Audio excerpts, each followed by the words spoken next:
நான்காம் வார்த்தை Eli Eli லாமா சபக்தானி. என் தேவனே ஏன் என்னை கைவிட்டீர்?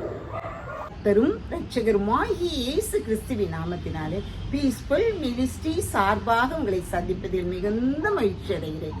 கல்வாரி நாதர் சிலுவையிலே மொழிந்தருளிய நான்காம் வார்த்தையாகிய பரிதவிப்பை குறித்து பார்ப்போமா? அவர் சிலுவையிலே எத்தனை பாடுகள் அனுபவித்தவராய், முந்தைய நாள் அவர் யூதாஸ் காட்டிக் கொடுக்கப்பட்ட பின் விசாரணையின் போதும் பாரமான சிலுவையை தன் முதுகிலே சுமந்து கொண்டவராய் அவர் நடந்து சென்ற போதும், சிலுவையிலே தன் கரங்களிலும் கால்களிலும் ஆணிகள் கடாவப்பட்ட போதும், தலையிலே முள்மூடி சூட்டப்பட்ட போதும், அவரை நிந்தித்து பரிகசித்த அத்தனை பாடுகள் நிமித்தமும் அவர் ஒரு நிமிடம் கூட அவர் வேதனைப்படவும் இல்லை, அவர் பரிதவிக்கவும் இல்லை. ஆனால் இந்த மனுமக்களின் பாவம் எல்லாம் அவருடைய தோளின் மேல் பாரச்சுமையாய் சுமக்கும் பொழுது ஏசாயா 59:2 இவ்வாறாக சொல்கிறது, உங்கள் அக்கிரமங்களை உங்களுக்கும் உங்கள் தேவனுக்கும் நடுவாக பிரிவினை உண்டாக்குகிறது, உங்கள் பாவங்களே அவர் உங்களுக்கு செவி கொடாதபடிக்கு அவருடைய முகத்தை உங்களுக்கு மறைக்கிறது என்று ஏசாயா தீர்க்கன் சொல்கிறார். உங்கள் பாவங்களே அவருடைய முகத்தை உங்களுக்கு மறைக்கிறது. இப்பொழுது சிலுவையிலே இந்த மனுமக்கள் பாவங்கள் முழுவதும் அவருடைய தோளிலே சுமந்தவராய், பாவத்தின் கோலமாய், அகோர கதி அடைந்தவராய், பாவியாக அங்கு தொங்கிக் கொண்டிருக்கிறார். இந்த நேரம் பிதாவானவர் பாவத்தை பாராத பரிசுத்த கண்ணராய் இருந்தபடியால் அவர் பரலோகத்தில் இருக்கும் பொழுதும் பிதாவோடு கூட அவர் ஒன்றாய் வாழ்ந்து வந்தார்.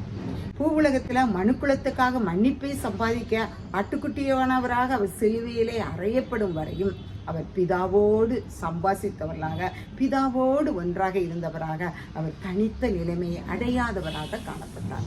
தோளின் மீது மனுமக்களின் பாவம் சுமந்த போது அவர் பாவியாக காணப்படும் பொழுது பாவத்தை பாராத பரிசுத்த பிதா சற்றே அவர் முகத்தை மறைக்க எல்லாவற்றையும் தாங்கிக் கொண்ட நம் இயேசு சுவாமி அவருடைய பிதாவானவருடைய முகம் மறைக்க அவர் மிகவும் கலக்கமுற்றவராய், பரிதவித்தவராய், என் தேவனே ஏன் என்னை கைவிட்டீர் என்று மிகுந்த சத்தமாய் கூப்பிடுகிறார். அவர் கிட்டத்தட்ட 18 மணி நேரமாக தண்ணீர் அருந்தவில்லை. அவருடைய தலையிலே முள்மூடி சூட்டப்பட்டு 3 ஆணியினாலே கடவப்பட்ட போது கூட அத்தனை வேதைகளையும் அனுபவித்த அவரால் எப்படி இவ்வாறாக மிகுந்த சத்தமிட்டு கூப்பிட முடியும்? நினைத்து பார்த்தால் நமக்கு ஆச்சரியமாக இருக்கிறது.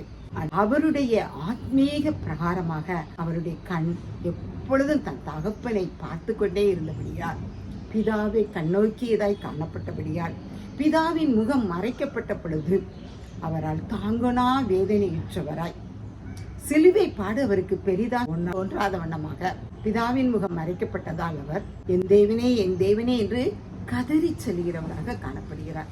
இது யாரி நிமித்தமாக? நம் பாவங்களின் நிமித்தமாக. இதை நாம் உணர்கிறோமா? சற்று சிந்தித்து பார்ப்போம்.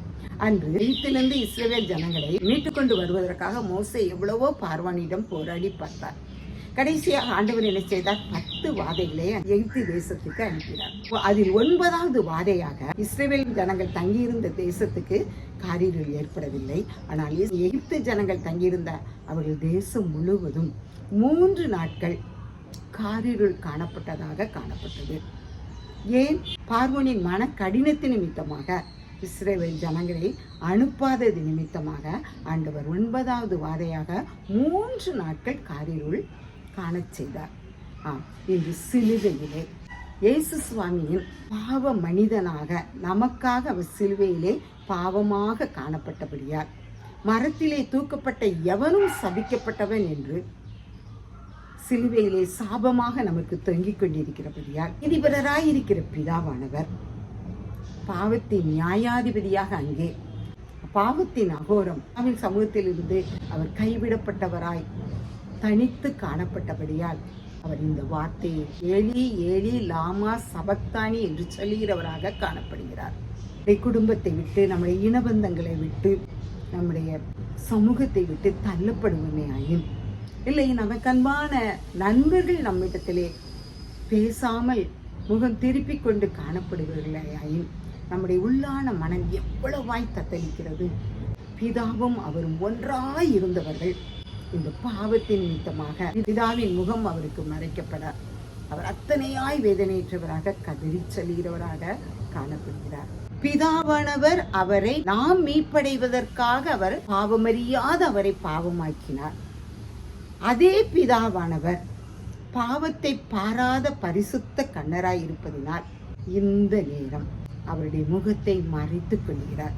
ஒரு இமை பொழுது அவரை மறைத்துக் கொள்ளும் பொழுது யோவான் 8:46 என்னிடத்தில் பாவம் உண்டென்று உங்களில் யார் என்னை குற்றப்படுத்தக்கூடும் என்று கேட்டவர் இப்பொழுது மனுமக்களின் பாரங்கள் எல்லாவற்றையும் சிலுவையிலே சுமந்தவராக பாவியாக காணப்படுகிறார்.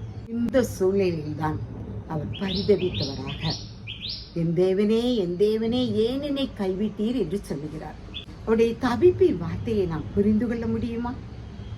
சற்று அவருடைய சிலுவை மரணத்தை நாம் சிந்தித்து பார்ப்போமே, ஆனால் பரிதவிப்பின் இந்த வார்த்தையை நாம் புரிந்து கொள்ள முடியும். அவர் பிறந்தபோது அவரை பார்க்க வந்த சாஸ்திரிகளுக்கு நட்சத்திரம் வழிகாட்டி ஒளியை கொடுத்தது. இன்றைக்கு அவர் மரிக்கும் தருவாயில் ஒளியாகி அவரிடத்துல அணுக்குலத்தின் பாவம் முழுவதும் பிரவேசித்ததினால் பாவமாகிய இருள் அவரிடத்தில் வந்து சேர்ந்த பொழுது ஒளி அவரை விட்டு கடந்து சென்றதாக சூரியனும் தன் ஒளியை வீச மறைத்து கொண்டது. ஆம், பூமியிலே 3 மணி நேரம் அந்தகாரம் ஏற்பட்டு ஆண்டவர் சிலுவையிலே பரிதவித்து காணப்படுகிறார். இன்றைக்கு நம்முடைய வாழ்க்கையிலே அவர் பாவ இருளை சந்தித்தவராக பிதாவிண்டத்திலிருந்து தனித்து விடப்பட்டவராக சிலுவையிலே காணப்படுகிறார். நாமும் கூட நம் இந்த சிலுவை தியானத்தில் இந்த வார்த்தையை நாம் தியானிக்கிறவர்களாக காணப்பட்டால் மாத்திரம் போதாது. இதை நாம் உணர்ந்தவர்களாக நாம் வாழும் பொழுது அவர் 3ஆம் நாள் வெற்றி சிறந்தது போல நாமும் நம்முடைய வாழ்க்கையின் ஒவ்வொரு காரியங்களையும் வெற்றி சிறந்தவர்களாக காணப்பட முடியும். ஆண்டவர் நமக்காக மரித்தார், நமக்காக கதறினார், நமக்காக உயிர் தெழுந்தார், பாவ மன்னிப்பின் மீட்பை தந்தார். இந்த சத்தியத்தை உணர்ந்தவளாக நாம் வேதனை ஏற்படும் பொழுதெல்லாம் கதரும் பொழுது அவரை நோக்கி பார்த்தவளாக அவருடைய மீட்பை சம்பாதித்தவளாக காணப்பட ஆண்டவர் நம் ஒவ்வொருவரையும் அழைக்கிறார். ஆண்டவர் தாமே இந்த வார்த்தைகளை ஆசீர்வதிப்பாராக. ஜபம். இல்லாமல் நேசிக்கிற அருமையான தகப்பனே, நன்றியோடு துதிக்கிறோம், சோஸ்தரிக்கிறோம், வணங்குகிறோம்ப்பா. சிலுவையிலே இந்த 4ஆம் வார்த்தையிலே பரிதவித்து பிதாவை நோக்கி வேண்டினீரேப்பா. நீ ஜெபிக்கிற மகனாக அந்த இடத்திலும் காணப்பட்டீரேப்பா. ஆம் தகப்பனே, நீ மனுஷகத்திலே வந்ததால் ஆவி ஆத்துமாவிலே பாவம் உட்பிரவேசித்ததால் மரணத்தை தழுவ நீர் உண்மை ஒப்பு கொடுத்தீரேப்பா. ஆவி ஆத்துமாவிலே பாவம் உட்பிரவேசித்தால் எங்கள் ஆத்துமா மரணத்துக்குள்ளாக தள்ளப்படுமே என்பதை நாங்கள் உணர்ந்தவளாக நாங்கள் காணப்பட எங்களுக்கு உதவி செய்யும்ப்பா. எங்களை தாழ்த்தி உடைய கரத்தில் கொடுக்கிறோம்ப்பா. எல்லாவற்றையும் மாற்றி போடுகிறவர் எங்கள் வேதனைகளையும் மாற்றி போட்டு சந்தோஷமும் சமாதானமாக ஜீவிக்க கிருபை செய்யும். உங்களுடைய கரத்தில் ஒப்பு கொடுக்கிறோம், வழி நடத்தும். இயேசுவின் மூலம் நல்ல பிதாவே. ஆமென், ஆமென்.